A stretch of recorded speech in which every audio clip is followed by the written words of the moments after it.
Today on the Transplant Helper, we're going to be answering yet another viewer's question that is basically, Jim, should I be wearing sunscreen even during the winter months? I thought it was a great question, one that we could share together today, so stay tuned.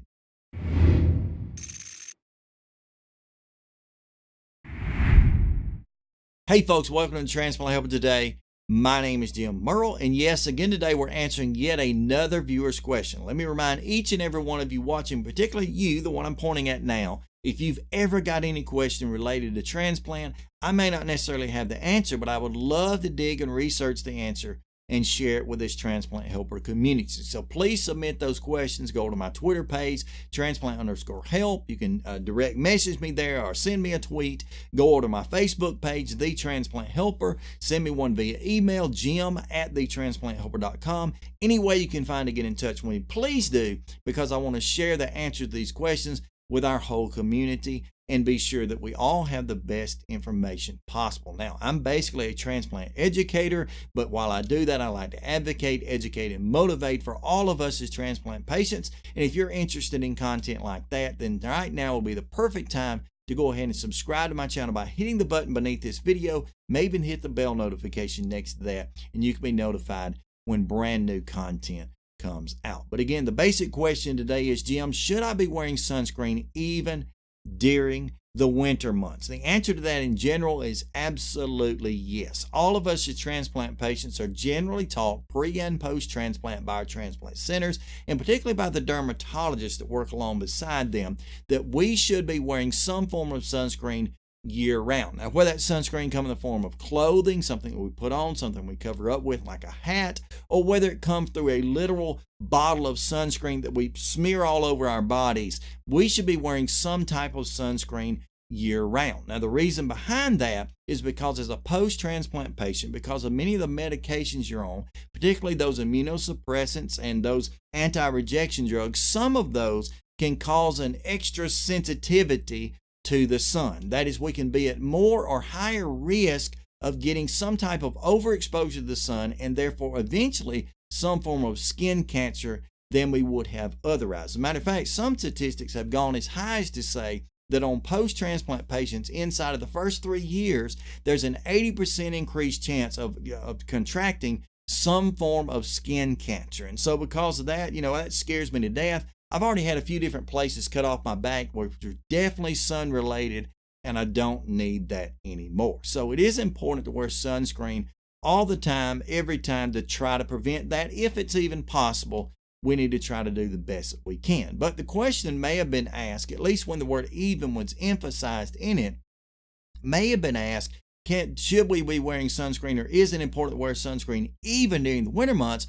Because if you're like I am, you think about it and you say, well, that doesn't make a lot of sense. It should be the summer when we're so worried about wearing sunscreen, right? Well, in general, for some reasons, yes. If you live in the southeastern United States like I do, we spend a whole lot more time outside during the summer than we would ever do in the winter. We're afraid of harsh winters here. We typically tuck tail and go in the house during the winter time, but in the summertime, us Southerners, we're outside all the time. Whether it's outside, mowing the grass, outside playing sports or watching our children play sports, out there enjoying the sun on the beach on purpose, that sort of thing. We're sometimes outside a lot more in the summer than we are in the winter. However, we do go outside during the winter, and all of us do, and especially in areas where you live more in the northeastern United States or other parts of the world where winter takes up the majority of your season, if you will, or your seasons, and where you're especially exposed to a lot of snowfall, you may be at even higher risk during the wintertime than you even are during the summertime. I think one of the misnomers about the sun and sun exposure is that we shouldn't be going outside when the sun is at high noon, when it's scorching hot, that sort of thing. That's the dangerous time. Actually, that's not the truth. The worst sunburn I've ever had in my life, which I think is directly related to the 2 places I had cut off my back, which were precancerous, the worst sunburn I've had in my entire life actually came from me when it was 74 degrees outside and cloudy. And it happened to be the month of October. That sunburn was so bad that even though I had kind of a tank top or a sleeveless shirt on, over a year later when I was standing in my transplant clinic, pulled my shirt off, one of the technicians there looking at my back said, "Wow, You've been in the sun. I said, no, ma'am. This is a sunburn I had last year, and I'm still scarred from it. So that's how it can happen. It may be different from you, but again, there's a chance that we could be getting some form of skin cancer, so we should be covering up. Now, as far as sunscreens, what I would recommend at least is to get a sunscreen that is at least an SPF 15. Some dermatologists might argue and say SPF 30. I say at least SPF 15, and I think you need to get something that you're comfortable with. I don't feel comfortable going out year-round, day after day, especially out in public, smelling like the Bahama Mama or Panama Jack or something like that. I don't want to do that. I don't want to smell like a beach bunny when I'm out among my friends. However, you can go out, if you'll do your research and look, you can go out and find that sunscreen that has that basic SPF 15 in it, and in certain ways, especially for us as men, that has a scent that you can definitely tolerate. This happens to be Nivea for men. It's an aftershave type lotion that has that SPF 15 sunscreen built in it. It smells just like any other aftershave, any other cologne. It's pretty pleasing to the nose, and really no one will ever notice. So you take this, you put it all over your face, your hands, particularly underneath the neck and behind the ears is a place that we don't normally think about, but yet is important.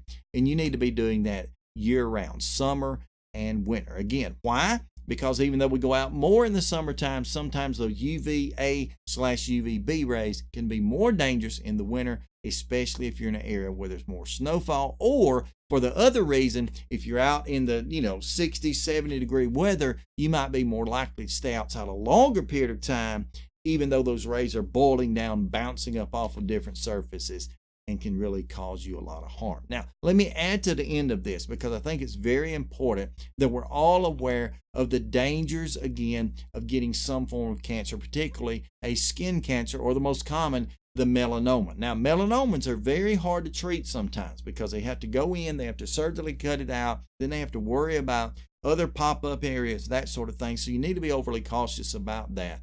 Let me tell you a few things you need to do if you notice some kind of mole or some kind of spot on your skin, anywhere, particularly on your face, your back, your arms, parts of the body that are generally exposed. Some things you need to look for. Number one, if you see a mole or some sort of spot on you that seems to have uneven halves that don't match, that is, one side of it's shaped like this and the other side shaped like, say, that.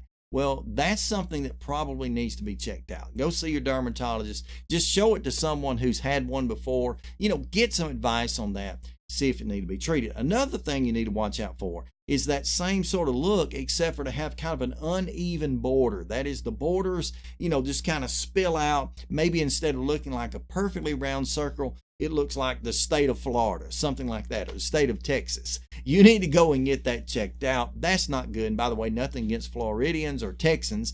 By the way, your states are just kind of crooked looking. But anyway, go ahead and get that checked out. That could actually be a problem. Number three, if that mole or whatever spot is you have, if it's multicolored, it's better to have that brown mole, that black mole, that red mole, whatever, than to have one that's kind of mixed and has a little bit of everything in it. That's not a good sign. So go ahead and get those checked out. Next, if it's larger than, and this is generally what all dermatologists will tell you, if it's larger than a pencil eraser, if you can't cover it with a pencil eraser, you need to go and get that checked out because it may be a problem. Again, they may look at it like they have a few places on my back now and say, it's no big deal, it's a such and such, it's not dangerous. But you need to get it checked out anyway if it's larger than a pencil eraser. Next, if it changes in color or shape or thickness over the course of some given time. And I would say by that, if you check your back out or have someone to check you out every 2 or 3, 4 or 5 months, and they look and they say, hey,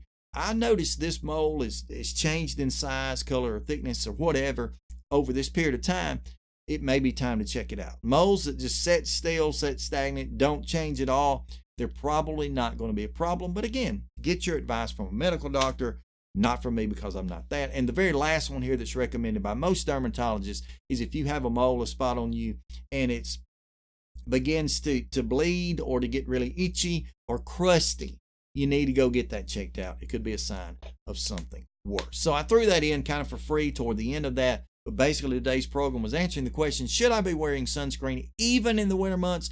Yes. It's important to wear sunscreen as a post-transplant patient year-round, and the winter months can be a surprising danger to us. So let me encourage you, Go out, take care of yourself, protect yourself from anything that you have to, but live your life. Be happy, enjoy this wonderful gift that you have. And as always, until I do one of these programs again, stay stronger, friends.